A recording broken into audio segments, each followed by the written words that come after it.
அந்த பேட்டரி கொடுத்து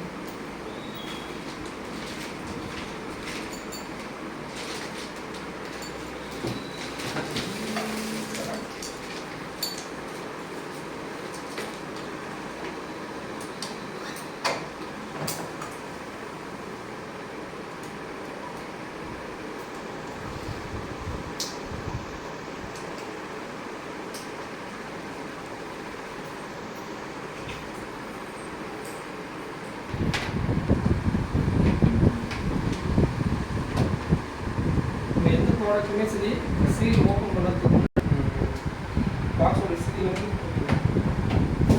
அப்படி எடுத்தால் மட்டும்தான் அப்செட்டே பண்ணுவோம். மற்றபடி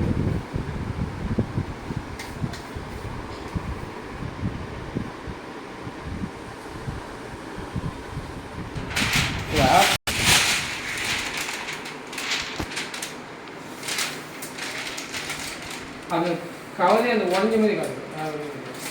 இந்த கவர்லாம் எப்படி யூஸ் பண்ணுறதுன்னா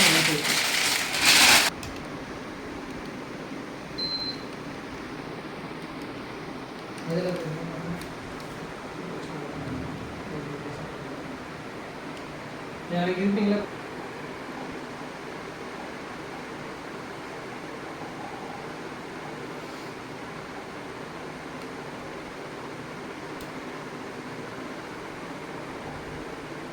அதே பொசிஷனில் தான் மாட்டணும்.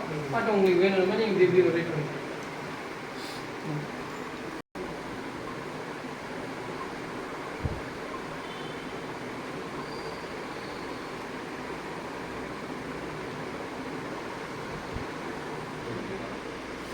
இந்த ஆப்ஷன் பார்த்தீங்கன்னா என்னென்னு சொல்லிட்டு செகண்ட் ஒன் பார்த்தீங்கன்னா கூகுள் அசிஸ்டன்ட் நம்ம யூடியூப் சர்ச் பண்ணுறதுக்கு யூஸ் பண்ணிக்கலாம்.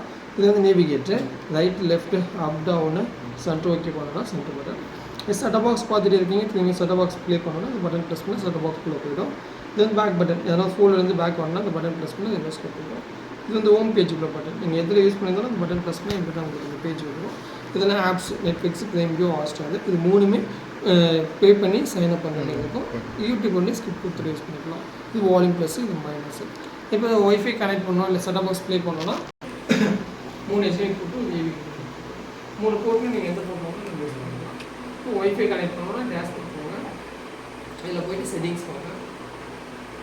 போய்ட்டு நெட்வொர்க் இதில் போனீங்கன்னா இந்த ரேஞ்ச் பார்க்கணும். இந்த ரேஞ்சு நம்ம ஜஸ்ட் கிளிக் பண்ணிவிட்டு கேபிட்டல் சேஞ்ச் பண்ணுங்கள். ஸ்மால்னா ஸ்மால் என்ன லெட்டர்ஸ் அந்த லெட்டர்ஸ் அப்படியே சென்டராக கிளிக் பண்ணிங்கன்னா அப்படியே மேலே தேர்ட்டிக்கலாம். இது எடிட் பண்ணுறதுக்கு யூஸ் பண்ணுங்கள். நீங்கள் தாராளமாக யூஸ் பண்ணுங்கள். யூஸ் பண்ணுங்கள். அப்படின்னா லாஸ்ட்டில் 1 5